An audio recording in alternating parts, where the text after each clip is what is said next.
তো হ্যালো বন্ধুরা, আসসালামু আলাইকুম। Fish cutting by women YouTube চ্যানেলে আপনাদের সকলকে জানাই স্বাগতম। তো আজকে এই কয়টা কই মাছ আমি কেটে দেখাবো। তো কই মাছগুলো যদিও স্মল সাইজের, ভেরি স্মল বলতে হয়, কিন্তু এগুলো হচ্ছে নতুন পানির মাছ আর জালের মাছ। তো বাসার পাশে হচ্ছে একজন আমাকে এই মাছগুলো দিয়ে গেছে। কয় টাকা দিব এখনও বলি নাই, আমি তাকে জিজ্ঞেস করছিলাম যে কয় টাকা দিব। বলছে যে আপনি মাছ দেখে দিয়েন।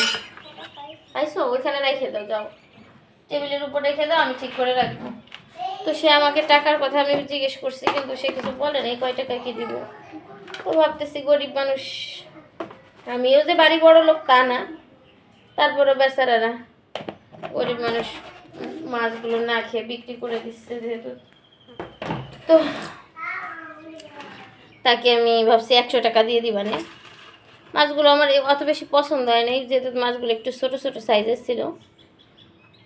তো তারপরেও যখন নিয়ে আসছে আর কি বলবো, রেখে দিলাম। তো 100 টাকা দিয়ে দিবা না। তো মাছগুলো হচ্ছে জ্যান্ত মরা জালের মাছ, তো তার যেহেতু দেশি মাছের জন্য আর আমি না বলি নাই। দেশি মাছ হলে আমি আবার কখনো না বলি না, মানে সবসময় রেখে দেওয়ার ট্রাই করি। মানে ওই যে এখন তো বর্ষার সিজন, ওনার বাড়ির পাশে হচ্ছে ওই যে পুকুর, পুকুরের পাশে এবার ওই চারপাশ দিয়ে হচ্ছে ধান ক্ষেত। ওই ধান ক্ষেতের পাশ যে পানিটা নামতেছে পুকুরের মধ্যে, ওইখানে হচ্ছে এই জাল, মাছ ধরা জাল দিয়ে, যেটাকে ফাঁসা জাল বলে। মানে কি জালের ভিতরে তো পার্থক্য আছে, খেবলা জাল আছে, ফাঁসা জাল আছে, ধর্মজাল আছে। তো সেই ফাঁসা জাল দিয়ে হচ্ছে পেতে এই মাছগুলো হচ্ছে উনি ধরে। তো গত বছর আমি অনেক মাছই হচ্ছে ওনার থেকে কিনে কিনে খেয়েছি। তো সেটা আমার কিন্তু fish cutting by women YouTube চ্যানেলে হচ্ছে আপনি পেয়ে যাবেন অনেক ধরনের মাছ। আমি তাকে সেখান থেকে কিনে আমি হচ্ছে কেটে শেয়ার করছি, খেয়েছি, দেখিয়েছি। তো আজকে হচ্ছে আমার এই চ্যানেলে, সেই চ্যানেলে দেইনি মাছগুলো, আজকে হচ্ছে আমি এই চ্যানেলে হচ্ছে দিব, লাইফস্টাইল বাই সোহানি ইউটিউব চ্যানেলে দেওয়ার জন্য আসলে মেইনলি মন স্থির করছি। তো কই মাছ কাটা কিন্তু খুবই সোজা। তো এর আগে আমি ওই চ্যানেলেও আমার মাছ কাটা, কই মাছ কাটা আমি দেখিয়েছি। তো আমি এখন ডিটেলসলি একটা কই মাছ কেটে আমি দেখাবো। জ্যান্ত কই মাছ হচ্ছে হলে ভয় পাওয়ার কিছুই নাই, কিভাবে কাটবেন সেটা আমি একটু দেখাবো। জ্যান্ত কই মাছ প্রথমে নিব। দেখুন ওদিকে সায়ানের বন্ধুরা আসছে, তো সায়ানের বন্ধুরা দেখুন, এই হচ্ছে এটা জ্যান্ত কই মাছ, এটা লাফাচ্ছে তাই না, এটা লাফাচ্ছে না, লাফাচ্ছে। তো প্রথম কী করবো, কই মাছের এইখানটায় ধরবো, এই যে মাথা, দেখুন মাথাটা ধরলাম, এই যে চেপে, মাথাটাকে চেপে এর কান এই কান দুটো ফেলে দিল। এই কান দুটো ফেলে দিলে কই মাছ দুর্বল হয়ে যাবে। দিলাম। এবার হচ্ছে কাঁটাগুলোকে কেটে নেব। এই প্রসেসে যদি কই মাছ কাটেন, আমার মনে হয় না যে কই মাছ কাটা নিয়ে আপনাদের আর কোনোদিন কোনো সমস্যা থাকবে। তারপর আমি এটাকে কি করব, মাছের পাতিল, মাটির পাতিল আছে মাছের, সেইটাই হচ্ছে চিপসের প্যাকেট হাতের মধ্যে ঢুকাই দিয়ে বেশ ধুয়ে ফেলবো, একদম দবদবে চকচকে পরিষ্কার হয়ে যাবে। হাতেও কোনো কাটা ফোটার কোনো ভয় থাকবে না। তো দেখতেও এইভাবে মাছ যদি কেটে নেন দেখতেও ভালো লাগে, আর মাছ যদি কাটা ভালো না হয়, দেখতে এবড়ো থেবড়ো হয়, কিন্তু সে মাছ খেতেও ভালো লাগে না। ধোয়া ভালো না হলে তো তরকারি স্বাদের অবস্থা আরও অনেক ভয়ানক হয়ে যায়। আমি তো মাঝে মাঝে কোথাও গেলে মাছ, বিশেষ করে মাছ খেতে একটু ভয়ই পাই। এই দেখুন মাছটাকে আমি কেটে নিলাম কীভাবে। তো বুকের কাছের এই যে এইটা উঠাই ফেলবেন, তাহলে দেখতে একটু বেশি ভালো লাগবে। তো এই প্রসেসে কিন্তু আমি সবগুলো মাছ কেটে নেব। দেখতেই পাচ্ছেন এগুলো ছোটো ছোটো কইয়ের বাচ্চা, তাজা এগুলো। আমাদের গ্রামের ভাষা বলে এটা কইটুকেনি। কত আগে ছোটোবেলায় কী করতাম, যখন আমি ক্লাস 6-7, আমি 8 পর্যন্ত আমার নানু বাড়িতে থেকে পড়েছি। তো আমার নানু বাড়িতে প্রচুর মাছ পড়তো।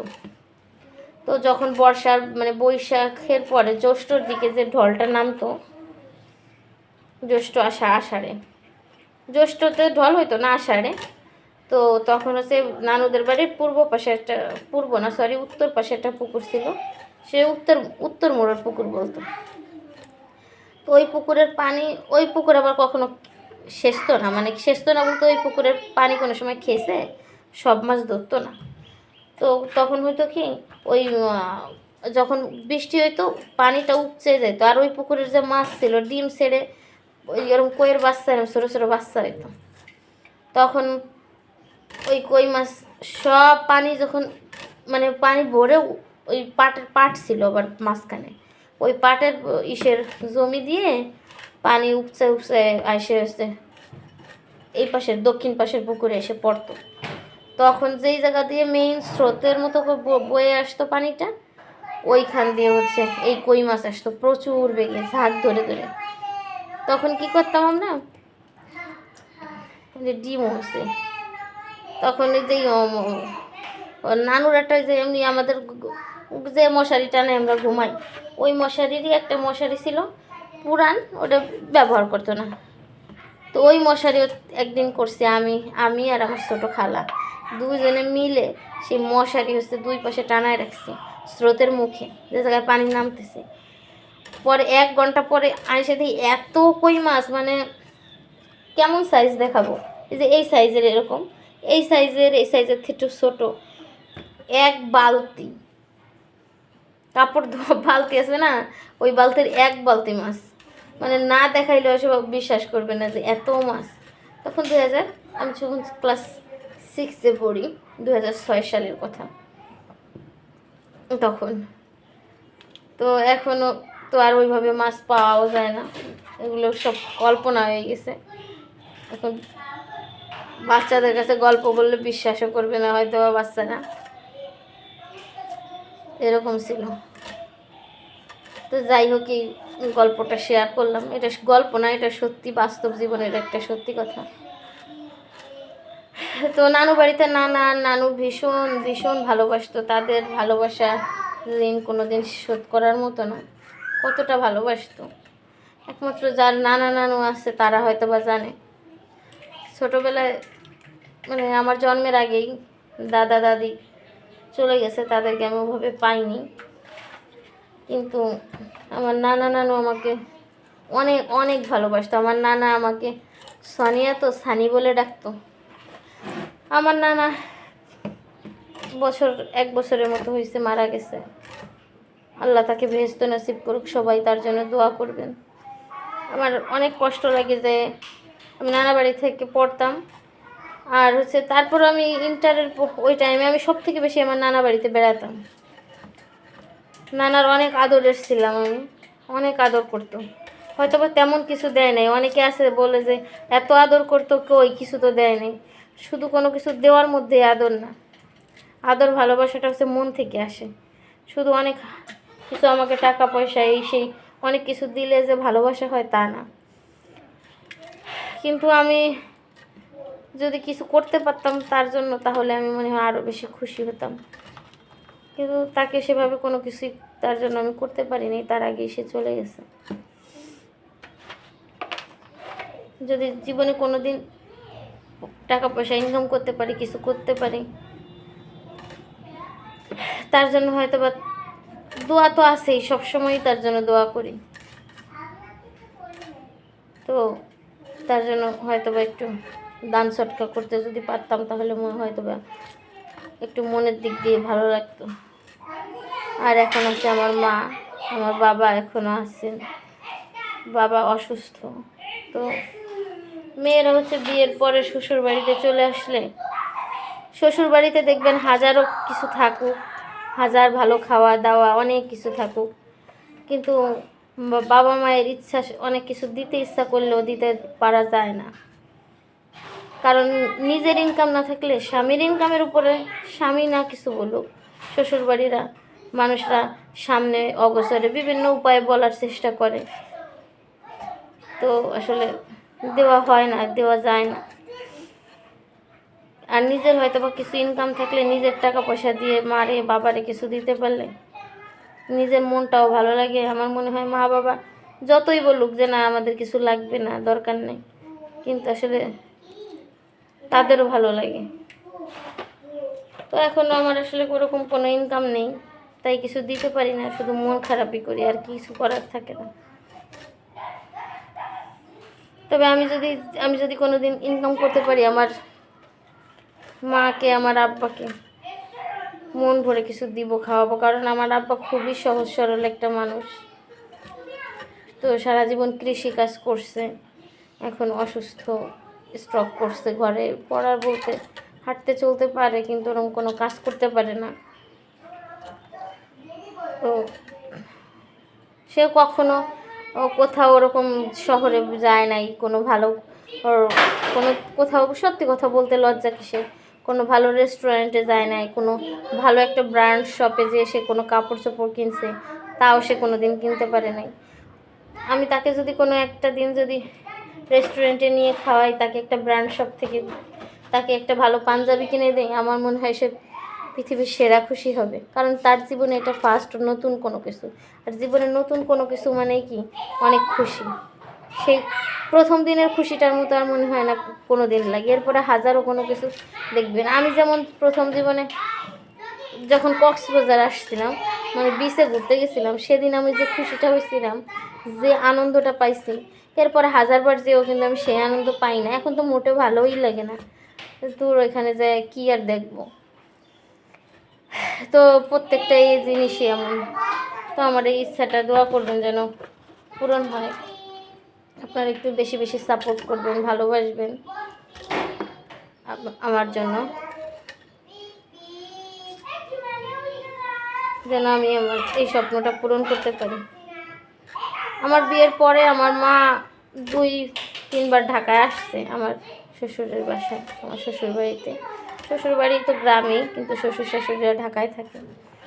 কিন্তু তাকে ওইভাবে আমি কোনো দিন মানে মেয়ের বাসায় আসলে যে কোথাও ঘুরতে নিয়ে যাওয়া বা তাকে স্পেশাল করে কোনো কিছু দেওয়া খাওয়া, এগুলো কোনো কিছুই আমি তাকে কোনো দিন করতে পারিনি, এই সৌভাগ্য হয় নাই। তারপর হচ্ছে আমি অনেক দূরে থাকার কারণে ওনারাও হচ্ছে বয়স্ক মানুষ, গ্রামের মানুষ, গাড়িতে উঠতে পারে না, এত দূরে কখনো কোনো দিন কক্সবাজার আসেও নেই। আর আমার আব্বা একবার আসছিল, তো তাকে আমি চিড়িয়াখানায় নিয়ে গেছিলাম, যেহেতু চিড়িয়াখানাটা ছিল বাসার কাছে। সে যে কত সময় ধরে একটা বাঘের খাঁচায় যাবে, বানরের খাঁচায় যাবে, যেই জায়গায় যাবে সে কত টাইম ধরে কুমিরের খাঁচায়, মানে 10-15 মিনিট ধরে দাঁড়ায় দাঁড়ায় একটাই দেখবে। মানে সে কারণ প্রথমবার দেখছে, তার এক্সাইটেডমেন্ট, তার দেখাটা আর তার অনুভূতিটা আর আমাদের অনুভূতি আসলে সত্যি এক হবে না। তো এটা একদম রিয়েল কথা, এটা কোনো ইমোশনাল আপনারা ভাবতে পারেন যে আমি ইমোশনালি বলতেছি বা কি, কোনো কিছুই না, সত্যি কথা, বাস্তব কথা।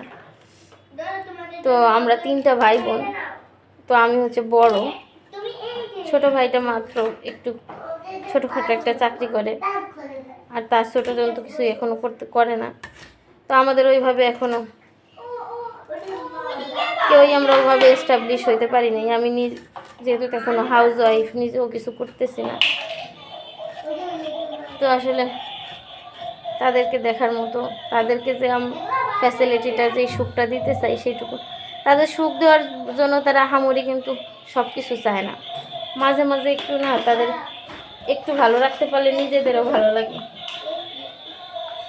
এই যে বিষয়।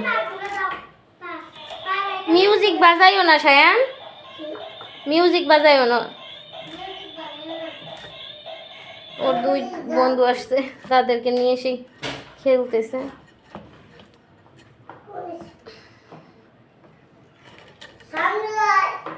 মাথাটা ফেলাই দিব,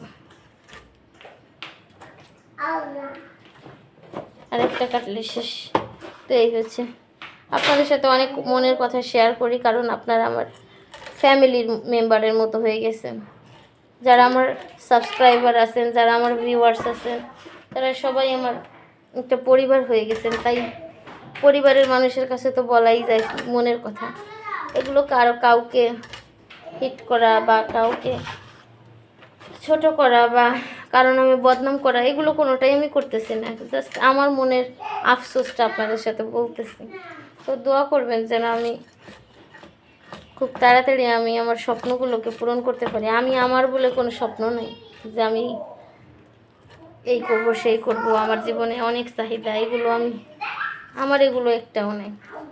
শুধু তাদেরকে, আমার মা বাবাকে একটু যদি আমি ভালো রাখতে পারতাম, একটা বার যদি আমি তাদের জন্য কিছু করতে পারতাম, তাহলে মনে হয় আমি পৃথিবীর সেরা খুব সুখী মানুষ হয়ে যেতাম। তো এই কিন্তু আমার মাছ কাটা কমপ্লিট। আপনাদের সাথে কথা বলতে বলতে যে আমি এতগুলো কই মাছ কেটে নিলাম। কি বন্ধুরা, সহজ না কই মাছ কাটা? তো এখন ধুয়ে নিব এগুলো।